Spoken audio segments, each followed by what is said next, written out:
n'est pas écrit que au commencement était la prophétie et la prophétie était avec Dieu. Et tout ce qui a été fait par la prophétie. Non. Il est dit qu'au commencement était la parole. Et la parole était avec Dieu. Et tout ce qui a été créé par la parole, bien-aimé.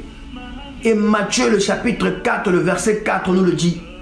Que l'homme ne se nourrira pas que de pain seulement, mais de toute parole qui sort de la bouche de Dieu. Alléluia. On n'a pas dit que l'homme se nourrira de la prophétie. Non. On n'a pas dit que l'homme se nourrira de la prophétie. Non. On a dit l'homme se nourrira de toutes choses qui sortent de la bouche de Dieu.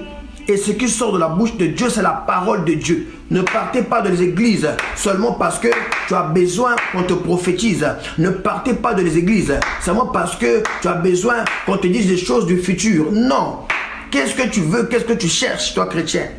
Tu dois aimer Dieu pour ce qu'il est. Il est puissant, il est merveilleux, il est miséricordieux. Tu dois d'abord aimer Dieu de tout ton cœur, de toute ton âme, de tout ton esprit. Quand tu aimes Dieu, ça veut dire que tu aimes l'église. Parce que c'est là l'endroit où tu es en relation avec Dieu dans la communion fraternelle.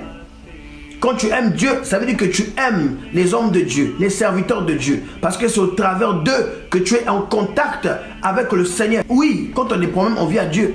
Mais notre relation avec Dieu ne doit pas être basée que sur Seigneur, donne-moi. Seigneur, j'ai besoin. Seigneur, pourquoi moi? Seigneur, j'ai envie. Seigneur, j'ai... Non. Notre relation avec Dieu ne peut pas être basée sur ces choses. Et voilà pourquoi vous voyez que la plupart des enfants de Dieu qui sont maintenant dans le Seigneur, ils veulent seulement que Dieu agisse rapidement dans leur vie.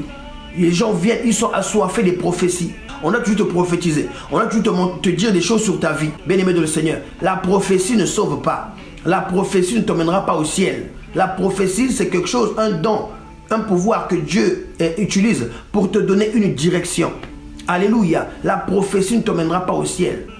Oh bien-aimé, ces choses-là vont rester.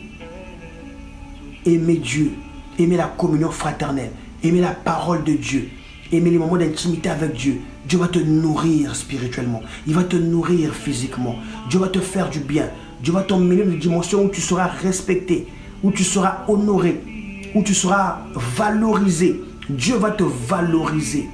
Un homme qui aime sa femme doit prendre soin de sa femme en tout et pour tout. Il ne doit pas faire les choses à moitié.